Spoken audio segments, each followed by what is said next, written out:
कल हमने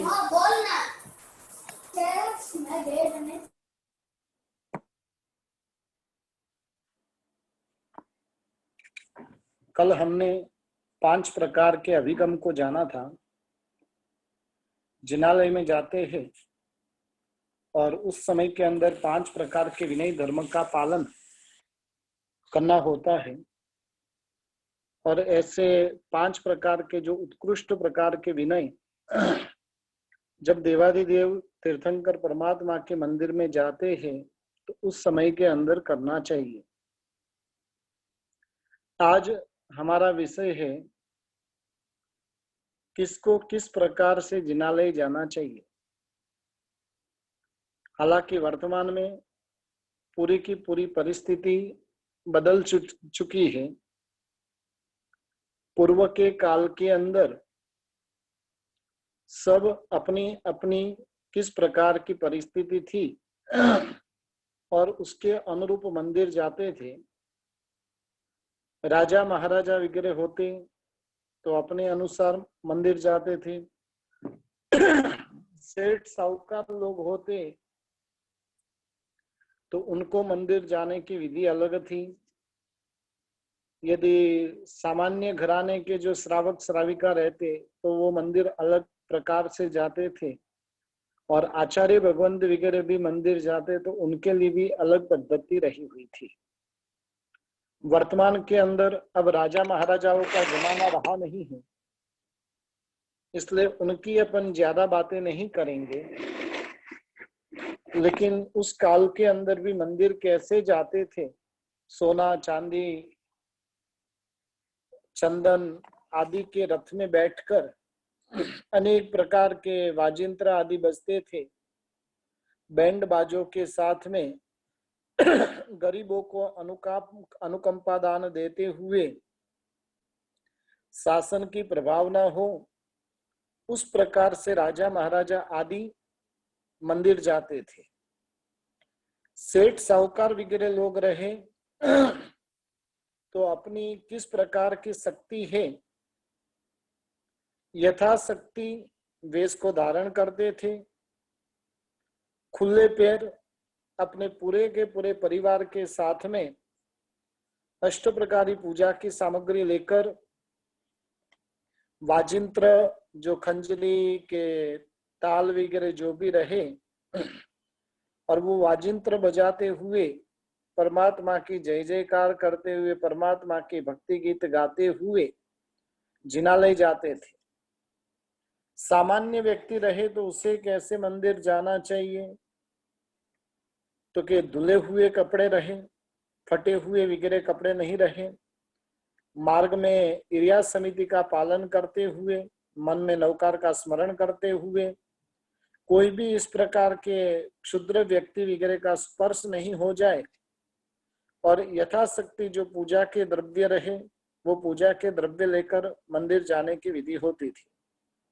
और आचार्य भगवंत वगैरह भी जाए तो उनको भी बड़े ही आडंबर के साथ में जिनालय जाने की विधि बताई कि अपने पूरे के पूरे शिष्य वृंद के साथ में और सेठ मंत्री आदि जो भी रहे उनके साथ में मिलकर मंदिर जाने की जो विधि होती थी। वर्तमान की पूरी व्यवस्था बिगड़ चुकी है।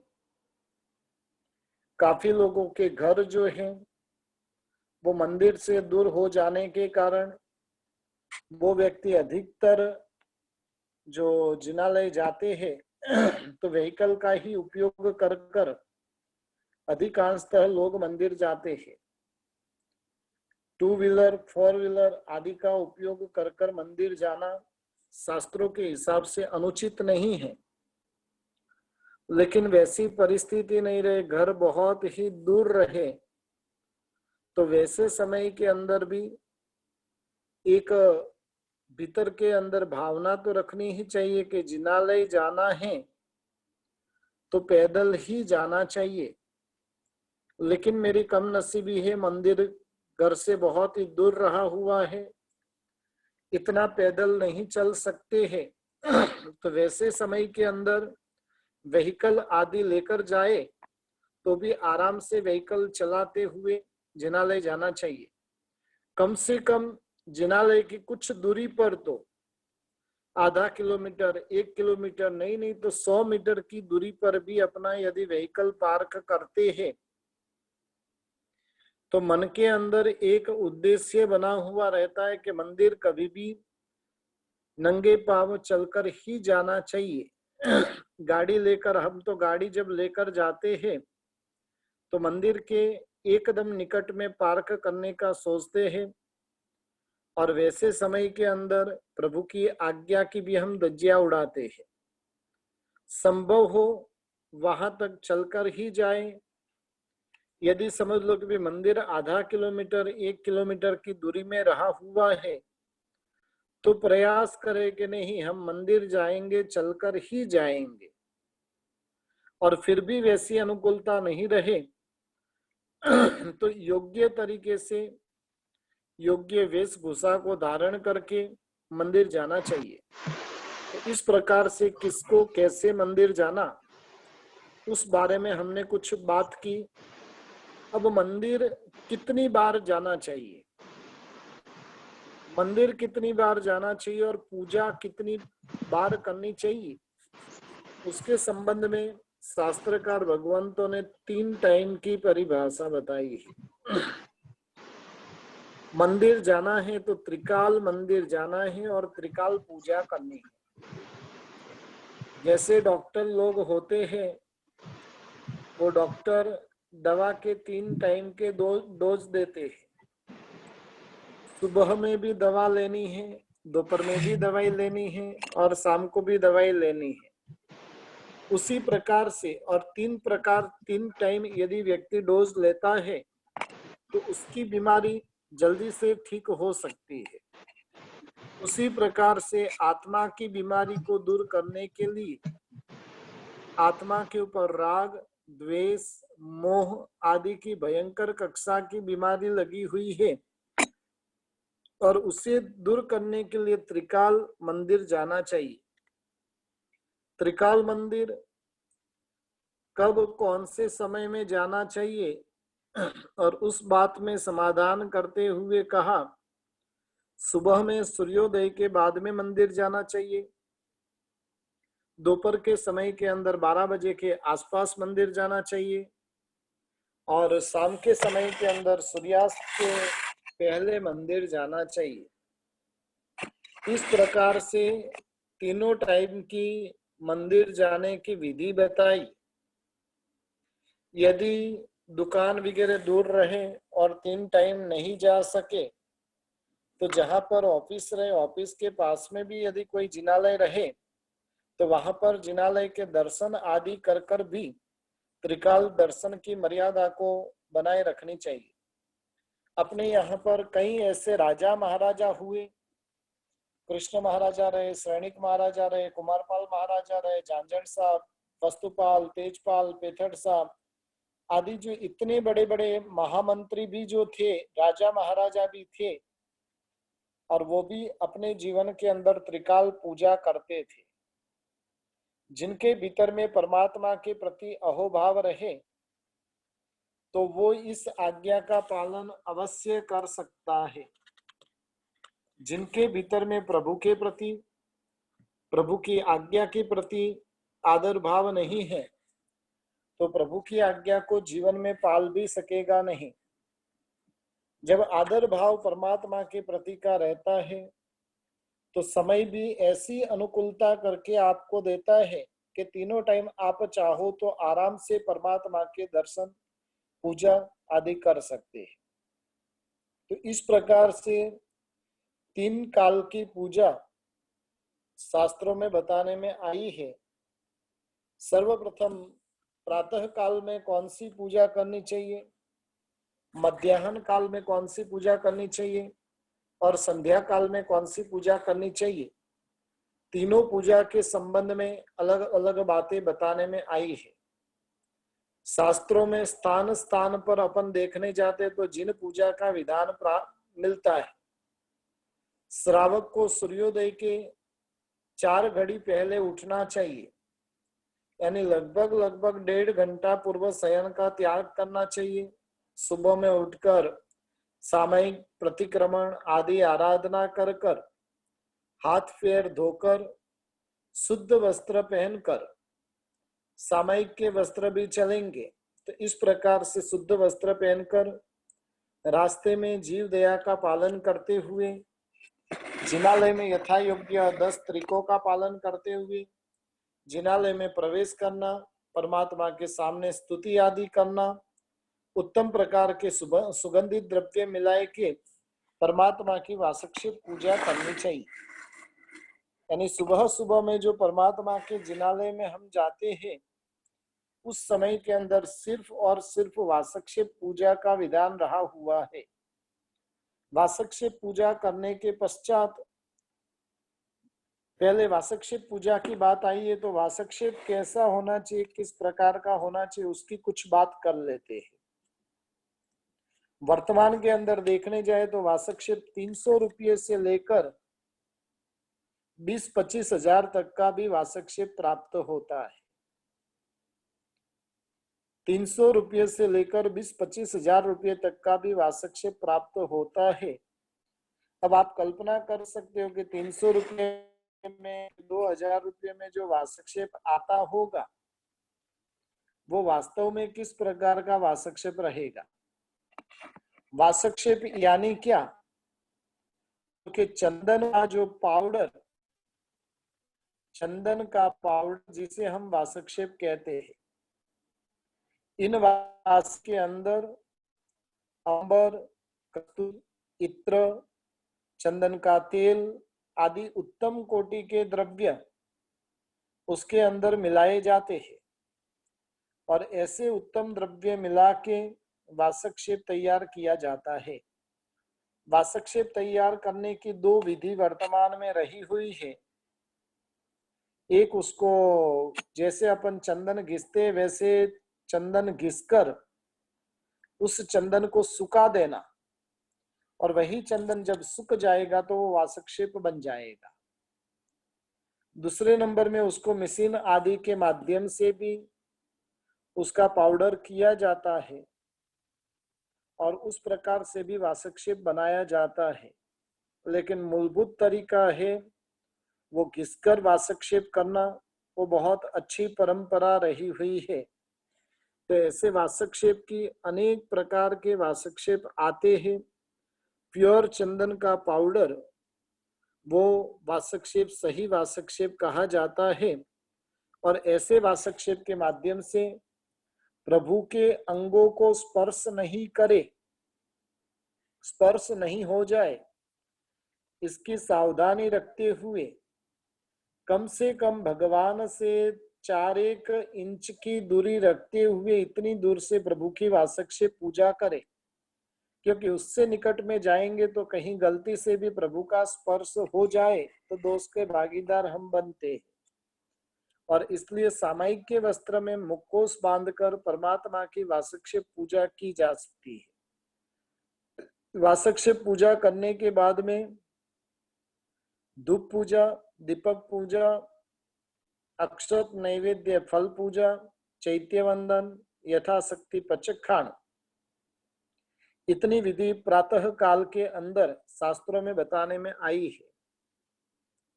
आरती के संबंध में भी सुबह के समय में शास्त्रों में आरती का विधान बताया नहीं है। आरती का विधान सिर्फ और सिर्फ संध्या काल के अंदर ही परमात्मा की आरती का विधान शास्त्रों में बताने में आया है।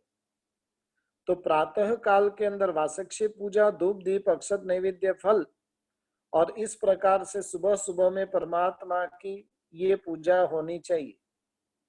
दूसरे नंबर के अंदर मध्याह्न काल के अंदर श्रावक जैना पूर्वक स्नान कर कर अष्ट प्रकारी पूजा के द्रव्य आदि ग्रहण कर कर और परमात्मा की अष्ट प्रकारी पूजा करता है। संध्या काल के अंदर परमात्मा की संध्या काल के अंदर परमात्मा की यानी आरती, मंगल दीपक, धूप दीपक आदि के द्वारा और चैत्य वंदन आदि कर कर परमात्मा की संध्या काल की पूजा की जाती है। उत्सर्ग मार्ग से देखने जाए तो श्रावकों को एकासना करने का विधान है और सतत ब्रह्मचर्य का भी पालन करने का विधान शास्त्रों में रहा हुआ है। एकासना यदि नहीं होता है और रात्रि भोजन के पाप से भी यदि बचना है तो सूर्यास्त के 48 मिनट पूर्व में तो भोजन अवश्य परिपूर्ण कर लेना चाहिए। सूर्यास्त होने में अभी तो आधा घंटा बाकी है, 15 मिनट बाकी है, 10 मिनट बाकी है, इस प्रकार से इंतजार नहीं, लेकिन 48 मिनट पहले यदि चौबियार कर देते हैं, फिर मंदिर जाए और मंदिर जाकर आने के बाद में आराम से प्रतिक्रमण आदि क्रिया कर सकते हैं। इस प्रकार से शास्त्रों में त्रिकाल पूजा का विधान बताया है। लेकिन वर्तमान की परिस्थिति को देखने जाएं, सबकी ऑफिस का समय, आजीविका के जो साधन हैं और उसका समय अलग होने के कारण ये सब मर्यादाएं वर्तमान में देखने को मिलती नहीं है। लेकिन जिनकी भी अनुकूलता रहे, जिनकी इस प्रकार की कोई मजबूरी नहीं रहे, तो वैसे श्रावक श्राविका को तो अवश्य त्रिकाल पूजा का आग्रह रखना चाहिए। सुबह के समय में सूर्योदय के पूर्व में पूजा आदि करना उचित नहीं है। जब सूर्य का प्रकाश प्रकाशित हो जाए और उसके बाद में ही मंदिर खुलना चाहिए, मंदिर की पूजा वगैरह होनी चाहिए।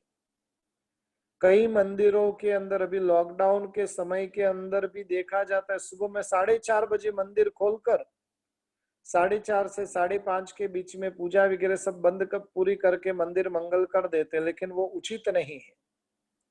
जब आपको अन्य कोई लोगों को आना ही नहीं है तो आराम से 6 बजे के बाद पूजा करें, तो प्रभु की आज्ञा का आराधन होगा। किसी भी प्रकार का विशेष दोष वगैरह हमको लगेगा नहीं, सब प्रकार के दोषों से बच सकते हैं। तो अब इस प्रकार से सामान्य रूप से त्रिकाल पूजा की बात जो शास्त्रों में बताई है, और त्रिकाल पूजा के अंदर भी विशेष करके मध्याह्न काल के अंदर अष्ट प्रकारी पूजा की बात आती है। तो अष्ट प्रकारी पूजा किस प्रकार से की जाए और इसके संबंध में सब प्रकार की चर्चा, उसके संबंध में जो विषय आएंगे उस विषय के अनुरूप 3-4 किताबों का सहारा लेकर उसके माध्यम से हम इसे समझने का प्रयत्न करेंगे। अब सबसे पहले पूजा करना है तो पूजा करने के लिए 7 प्रकार की शुद्धि शास्त्रों में बताने में आई है। अंग वसन मन भूमि का पूजोपकरण सार, न्याय द्रव्य विधि शुद्धता, पूजा 7 प्रकार, यानी पूजा करते समय ये 7 प्रकार की शुद्धि रखनी चाहिए, जिसकी बातें मैं आगे करूंगा। किस प्रकार से कैसी कैसी शुद्धि रही हुई है, एक एक बात जानते हुए उसकी बातें हम करते जाएंगे।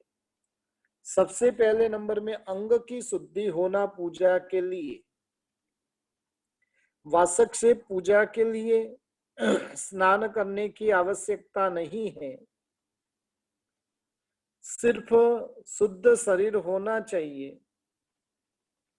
और इस प्रकार से हाथ मुंह धोकर सामयिक के वस्त्र पहनकर या तो शुद्ध वस्त्र पहनकर परमात्मा की वासक से पूजा की जाती है, लेकिन मुखोश बांधा हुआ होना जरूरी है। अब अष्ट प्रकारी पूजा जब करनी है तो उस समय के अंदर स्नान की बातें आती है। स्नान के संबंध में शास्त्रों में जो बातें बताई गई है और वर्तमान में जो हम कर रहे हैं, दोनों के बीच में जमीन आसमान का अंतर पाया जाता है। पूर्व के काल में घर लगभग जो होते थे गांवों के अंदर होते थे, घर बड़े होते थे, जगह खुली होती थी और जिस कारण से सर्व प्रकार से जीव दया आदि का पालन हम पूजा आदि करते समय पूर्ण रूप से कर सकते थे। वर्तमान के अंदर सिटियों के अंदर हालत ऐसी हो गई कि जहां पर 2 बेडरूम और 3 बेडरूम का घर होता है, उसके अलावा उस बंदे के हाथ में कुछ भी नहीं होता है।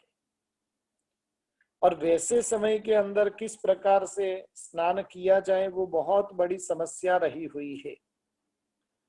पूर्व के काल के अंदर घर के अंदर नहीं टॉयलेट होता था, नहीं बाथरूम होता था। टॉयलेट जाना है तो जंगल जाना पड़ता था, बाथरूम जाना है तो घर के बाहर के भाग में थोड़ा सा वो कपड़ा डाला हुआ रहता था और वहां पर जाकर बैठकर स्नान करना होता था।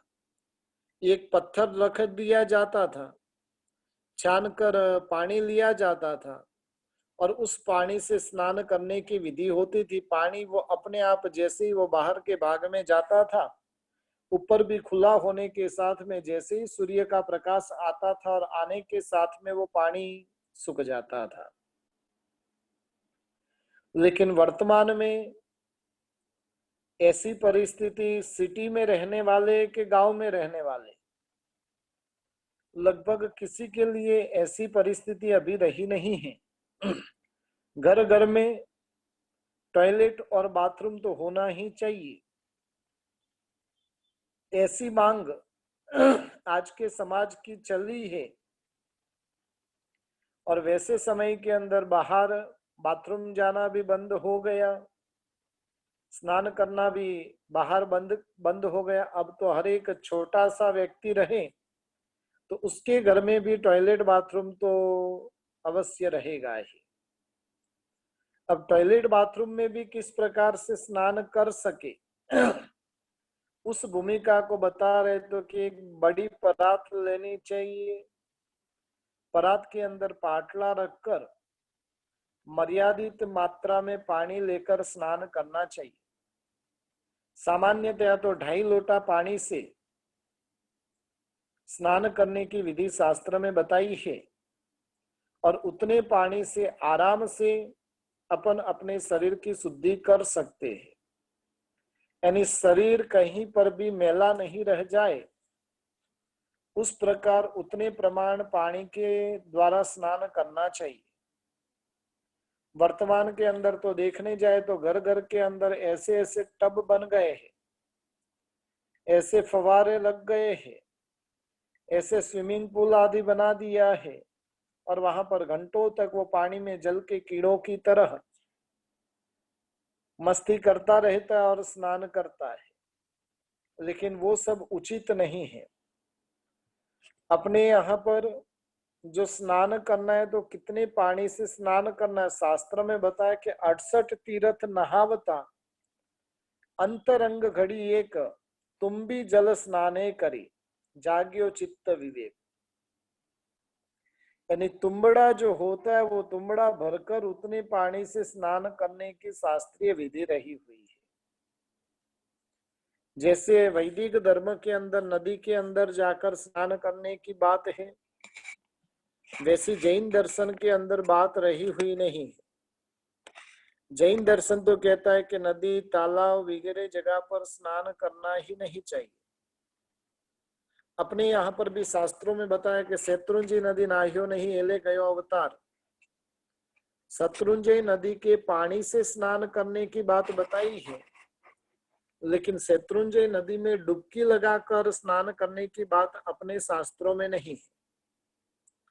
और इस प्रकार से स्नान के संबंध में बहुत सारी मर्यादा रही हुई है। पहले नंबर में वो पानी छान कर लिया जाए। छानने का जो कपड़ा होता है वो भी पतला कपड़ा नहीं, लेकिन मोटा कपड़ा रहे और ऐसे मोटे कपड़े से पानी को छानना चाहिए।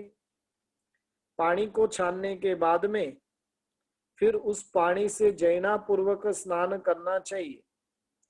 वो पानी गटर में नहीं जाए, मौरी में नहीं जाए, उसकी पूर्ण रूप से सावधानी रखते हुए स्नान करना चाहिए। पानी यदि गटर में जाता है तो उसका प्रायश्चित भी बहुत बड़ा आता है।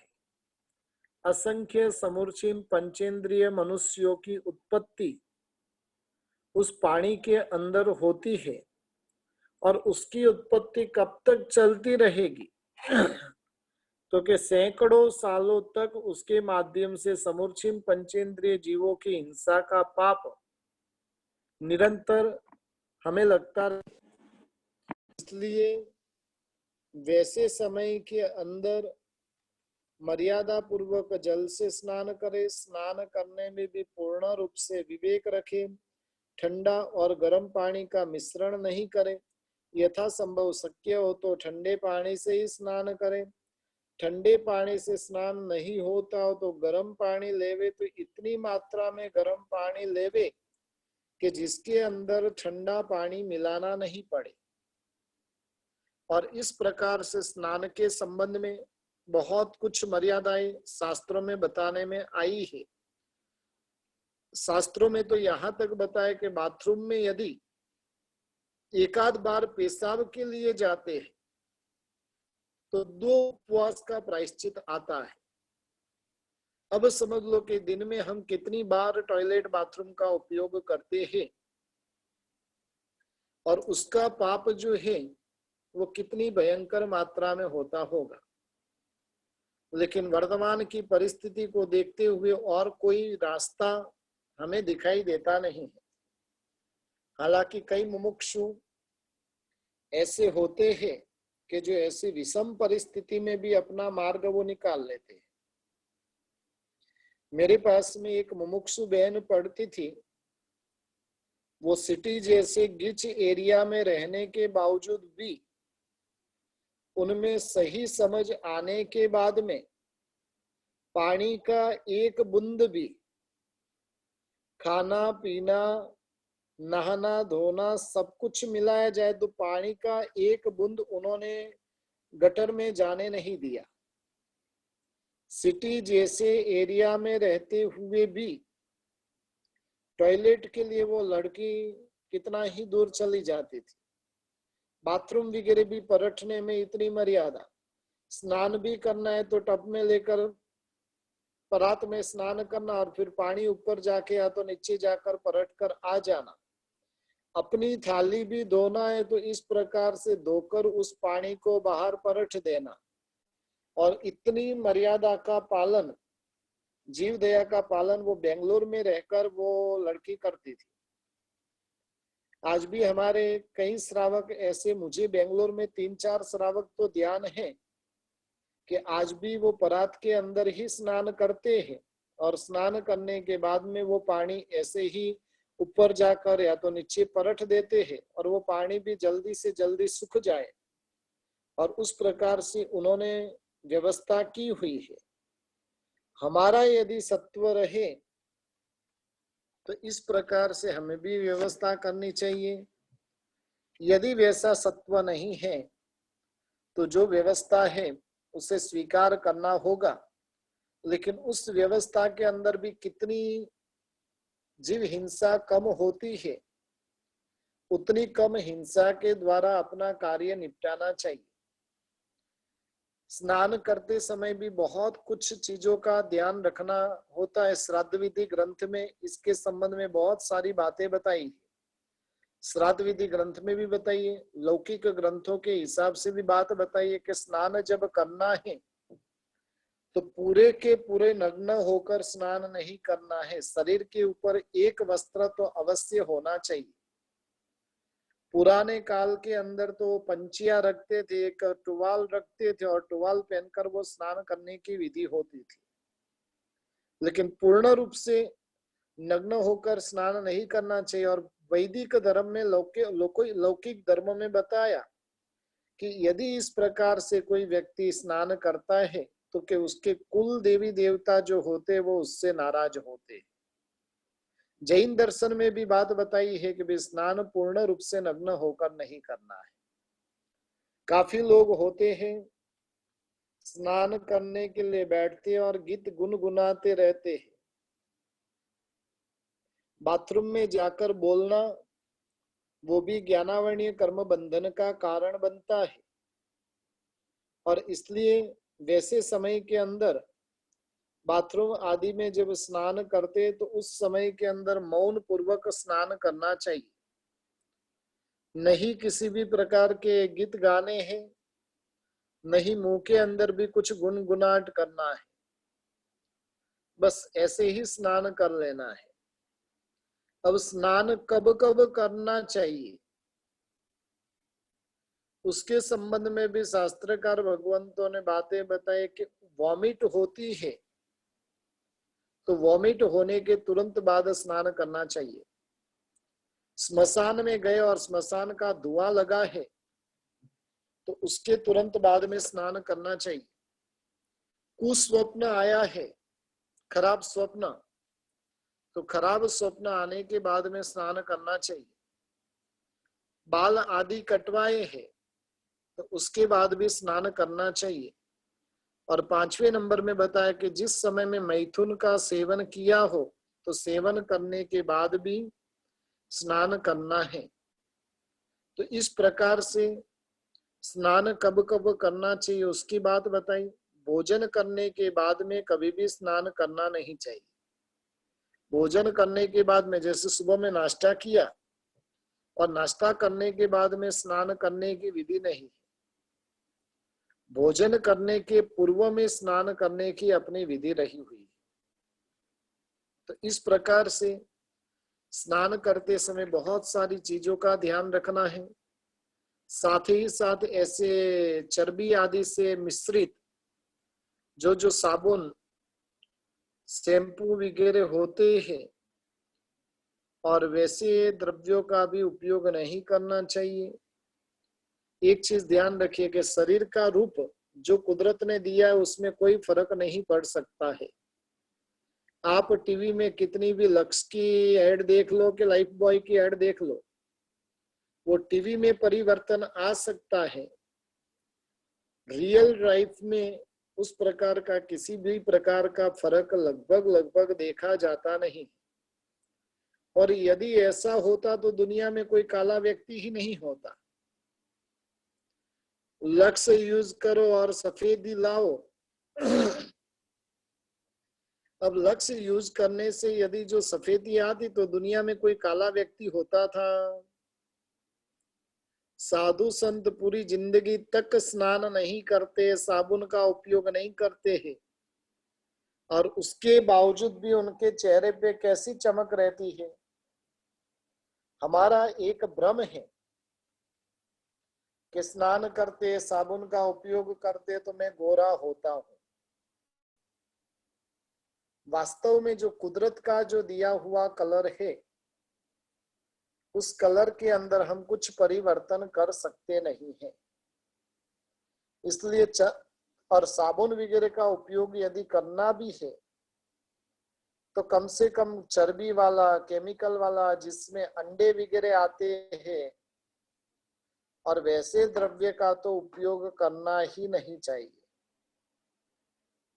इस प्रकार से स्नान कैसे करना, कब कब स्नान करना और स्नान करने से क्या होता है वो सारी बातें हमने की। यानी स्नान किस लिए करना है तो कि शरीर की शुद्धि करने के लिए। हमारा शरीर है वो मलिन है और उसका मैल उतार कर क्या करना, उसकी मलिनता को दूर कर कर प्रभु का स्नान करना है। शास्त्रों में तो बताया कि स्नान किस दिन करना, तो कि जिस दिन पूजा करनी रहे उस दिन स्नान करना। जिस दिन पूजा नहीं करनी है उस दिन शास्त्रकार भगवंतों ने स्नान करने के लिए भी निषेध किया हुआ है।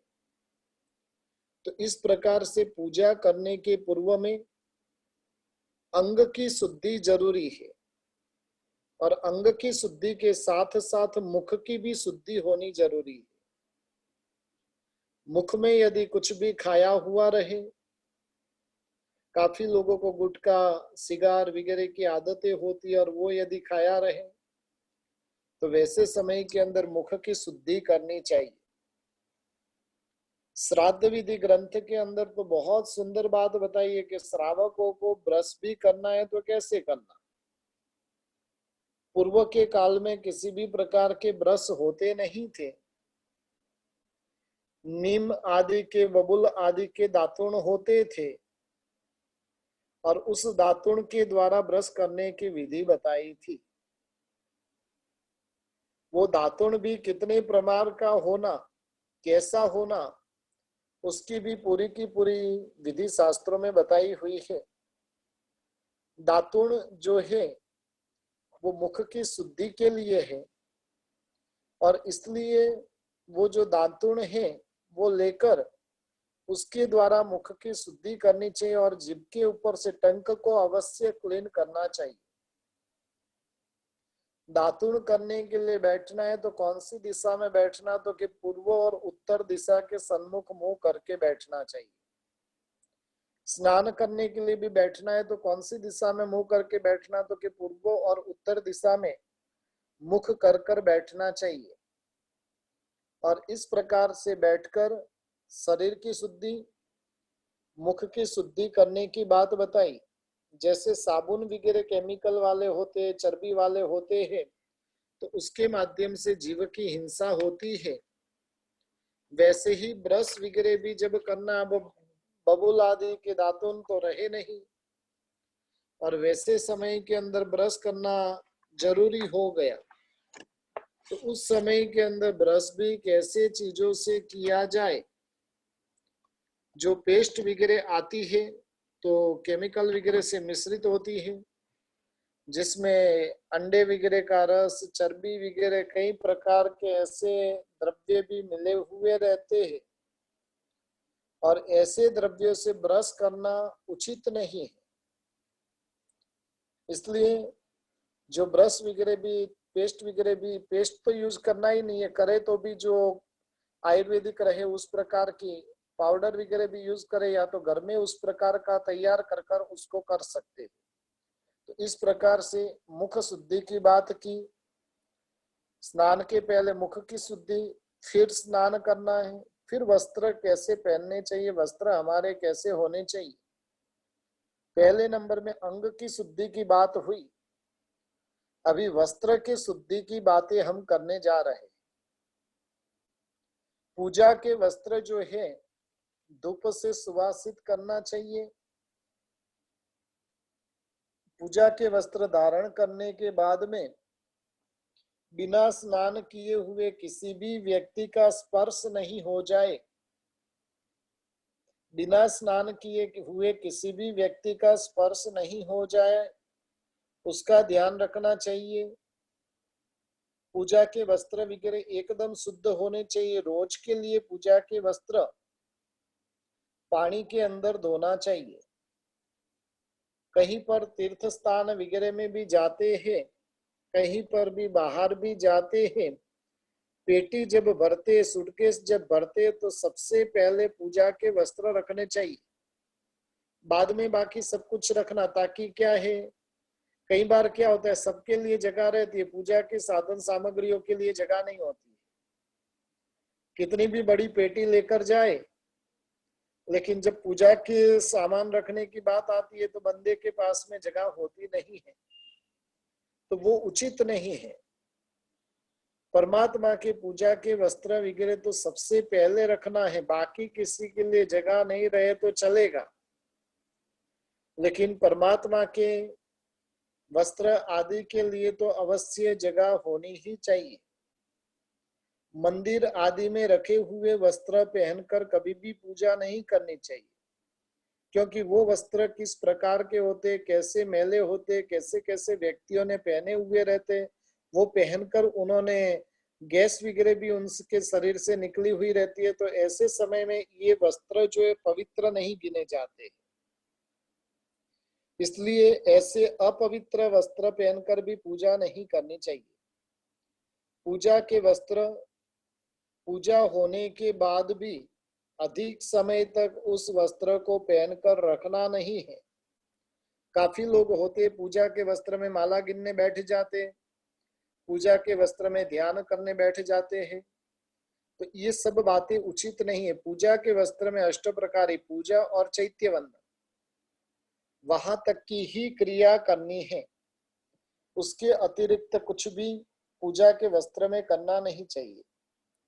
पूजा के वस्त्र में नाश्ता वगैरह करना, बालकों को, बच्चों को, लेडीज के लिए स्पेशली स्तनपान वगैरह करवाना, ये भी उचित नहीं है।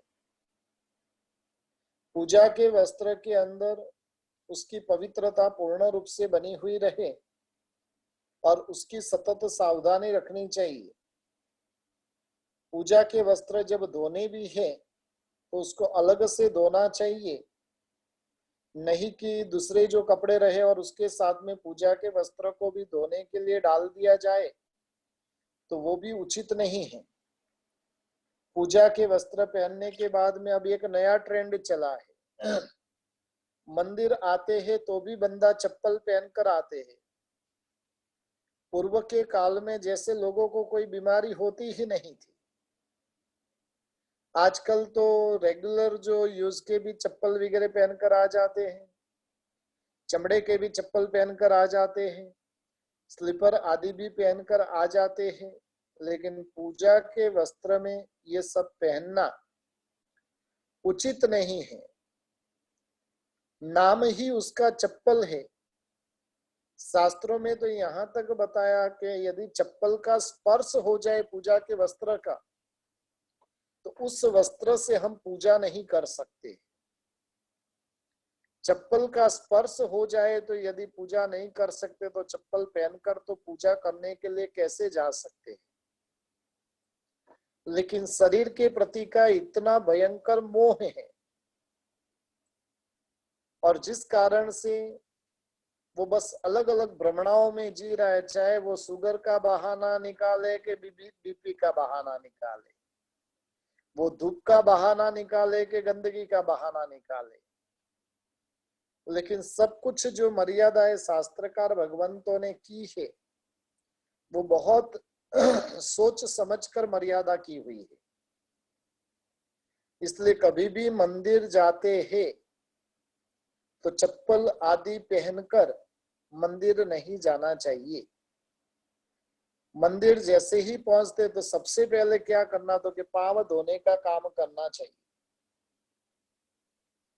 पांव जो है ऐसी जगह पर पांव धोना कि वो पांव धोया हुआ पानी भी गटर में नहीं जाए। और पहले के काल के अंदर तो क्या होता था, बकेट रखी जाती थी, उसमें ग्लास रखा जाता था, थोड़ा सा पानी लेकर वो पांव धो लेता था। और इस प्रकार से पूजा के मंदिर पहुंचने पर सबसे पहले पांव धोना। पूजा के वस्त्रों में जैसे खाना पीना नहीं है, उसी प्रकार से पूजा के वस्त्र में बाथरूम, टॉयलेट आदि भी जाना नहीं है।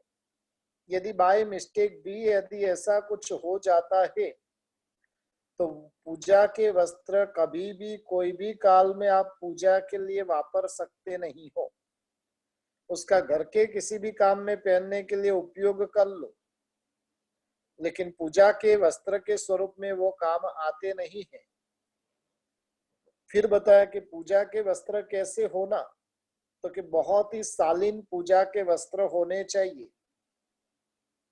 शास्त्रों में तो बात बताई है कि भाई रेशमी वस्त्रों से परमात्मा की पूजा करनी चाहिए। रेशमी वस्त्र होते वो किसी भी प्रकार की अपवित्रता को पकड़ता नहीं है, और जिसके कारण रेशमी वस्त्र, यदि रेशमी वस्त्र प्राप्त नहीं होते हैं तो ऐसे उत्तम वस्त्र पहनकर परमात्मा की पूजा करनी चाहिए। आपके घर के अंदर पहनने के वस्त्र कैसे होते हैं और पूजा के वस्त्र कैसे होते हैं। कई बार मेरे पास में भी काफी पुण्यशाली पूजा जोड़ी मंगवाते हैं, और मंगवाते तो वो बोल देते गुरुजी 400-500 में आए, वैसी पूजा जोड़ी लेकर आ जाना। खुद को पहनने के वस्त्र जो रहे वो 2-5 हजार के चलेंगे, लेकिन प्रभु की पूजा करने के वस्त्र है वो कैसे 400-500 में आ जाए तो ठीक है। अपनी मनोवृत्ति कितनी भयंकर हो गई है। एक बड़ा प्रधान के पास में यदि प्राइम मिनिस्टर को हमें मिलने जाना है तो क्या 400-500 के कपड़े पहनकर जाएंगे? ये बड़ा प्रधान के भी बाप है। और ऐसे 3 लोग के नाथ देवादिदेव परमात्मा के जब पूजा करने के लिए जाते हैं तो उत्तम में उत्तम वस्त्र होने चाहिए। वो वस्त्र कहीं पर भी फटा हुआ नहीं रहे, वो वस्त्र को कहीं पर भी छेद वगैरह हुआ नहीं रहे, वो वस्त्र जला हुआ नहीं रहे, वो वस्त्र गंदा नहीं रहे। और इस प्रकार की पूर्ण रूप से वस्त्र की सावधानी रखनी चाहिए। अपने यहाँ पर तो कुमारपाल महाराजा ने तो खाली वस्त्र के लिए युद्ध कर दिया था। पूजा के वस्त्र जो नेपाल से आते थे, और वो राजा क्या करता था, वो वस्त्र को पहनकर फिर वो वस्त्र बेचता था। और वैसे समय के अंदर कुमारपाल महाराजा ने युद्ध करके भी पूजा के वस्त्र शुद्ध प्राप्त करने का आग्रह रखा था। तो हमें अपने पूजा के वस्त्र की बराबर से मर्यादा रखनी चाहिए। एकदम शालीन वस्त्र रहे, देखने पर किसी को अभाव नहीं जगे, और इस प्रकार के पूजा के वस्त्र होने चाहिए। आजकल छोटे छोटे बच्चों को भी कई बार माएं इतने छोटे छोटे कपड़े पहनाकर पूजा करने के लिए लेकर आ जाती है। उनसे मैं विशेष आग्रह करता हूं कि कभी भी जब मंदिर के पूजा के वस्त्र आदि आप लाते हो, वो वस्त्र उसका पूरा का पूरा शरीर ढके, इस प्रकार के वस्त्र होने चाहिए। चाहे 6 महीने की बच्ची रहे, कि 5 साल की बच्ची रहे, कि 10 साल की बच्ची रहे, कितने भी उम्र के बच्चे रहे, लेकिन उनके वस्त्र परिपूर्ण होने चाहिए। और आजकल तो माओ को एक नया ट्रेंड चल पड़ा है, जितने कपड़े छोटे पहना उतनी अमीरी ज्यादा। जितना व्यक्ति अमीर ज्यादा रहेगा उतने कपड़े छोटे हो गए। पूर्व के काल में भिखारी लोग जो होते थे वो फटे हुए कपड़े पहनते थे। आजकल के अमीर लोग जानबूझकर कपड़ों को काट कर पहनते, फाड़ कर पहनते, और ये कितनी बड़ी कम नसीबी है। तो कम से कम मंदिर में, गुरु के पास में, पाठशाला वगैरह में, संस्कार वाटिका वगैरह में जब जाते हैं, वहां पर 100% पूरे के पूरे कपड़े होने चाहिए। मेरी तो जितनी भी पाठशालाएं चलती है, वहां पर नियम है कि 2 साल के बच्चों को भी लेकर बाल मंदिर में आओ तो उनको पूर्ण कपड़े पहनाए बिना आप लेकर नहीं आ सकते। लेकर आए तो भी उनको वापस भेजता हूं। यानी इस प्रकार से वस्त्र की मर्यादा होनी चाहिए। पुरुषों को कितने वस्त्र धारण करना और बहनों को कितने वस्त्र धारण करना। पुरुषों को मैक्सिमम 2 वस्त्र धारण करना चाहिए, धोती और खेस, उसके अलावा कुछ भी पहनना नहीं है। नहीं बांधने के लिए रुमाल का उपयोग करना है। अपना जो खेस है उसी खेस से हमें क्या करना है, मुखोश बना देना है। और बहनों के लिए यथासंभव 3 और 4 वस्त्र की बात बताने में आई है। लेकिन भाइयों को 2 वस्त्र से अधिक वस्त्र पहनने का विधान रहा हुआ नहीं। ये अपनी वस्त्र संबंध में बात हुई। उसके साथ साथ में जब परमात्मा की पूजा के लिए जाते हैं तो उचित अलंकार भी धारण करने चाहिए। गले के अंदर, भुजाओं के अंदर, अंगूठियों के अंगुलियों के अंदर आवश्यक जो जो आभूषण हैं, और उन आभूषणों को धारण कर कर पूजा करनी चाहिए। मैं लास्ट ईयर चेन्नई जाना हुआ था, और वहां पर एक बहुत सुंदर अच्छी परंपरा मुझे देखने को मिली। सुबह में 6, 6:30, 7 बजे के समय में भी छोटे छोटे बच्चे घाघरा ओढ़नी पहनकर या तो चूड़ीदार पहनकर, मस्तक पर मुकुट लगाकर, छोटे बच्चे रहे, लड़के रहे तो धोती और खेस पहनकर, मस्तक पर मुकुट लगाकर परमात्मा की पूजा करने के लिए आते। और ये दृश्य मैंने लास्ट ईयर साहूकार पेट में देखा था। तो वैसा ही दृश्य यदि अपने यहाँ पर भी खड़ा हो सकता है। छोटे छोटे बच्चे जो बच्चियां हैं तो घाघरा ओढ़ने के अंदर आए, मस्तक पर मुकुट बांध कर आए। लड़के हैं तो धोती केस में आए, मस्तक पर मुकुट बांधे। अब तो बाप को ही, दादा को धोती पहननी नहीं आती तो बेटे को कहां से आएगी।